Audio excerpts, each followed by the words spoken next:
Doctor Enayetullah Abbasi সাহেব উনি কুরআন হাদিসের গভীর জ্ঞানের অধিকারী, সেটা আমি প্রশংসা করব। এবং শুধু তাই নয়, তিনি তাহরিকে খতমে নবুয়াত বাংলাদেশের একজন চেয়ারম্যান। তিনি নবীজি সাল্লাল্লাহু আলাইহি ওয়াসাল্লামের বিরুদ্ধে যদি কোনো ব্যক্তি কথা বলে, তার বিরুদ্ধে মোকাবেলার জন্য ডক্টর এনায়েতুল্লাহ আব্বাসী যথেষ্ট হয়ে যায়।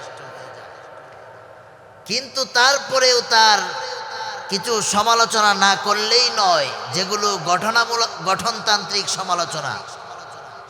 যে ডক্টর এনায়েতুল্লাহ আব্বাসী সাহেব উনি একজন পীর সাহেব, জনপুরি পীর সাহেব। ওনাকে শ্রদ্ধা করি, সম্মান করি, স্যালুট জানাই। তবে উনি যদি আমাদের শায়েখ আহমদুল্লাহ সাহেবকে নিয়ে কোনো কথা বলেন, সেটা বাংলার ধর্মপ্রাণ মুসলমান মেনে নেবে না।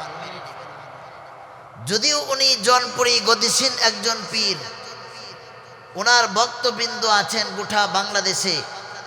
ওনার ভক্তরা শায়েখ আহমদুল্লাহকে ভালোবাসে।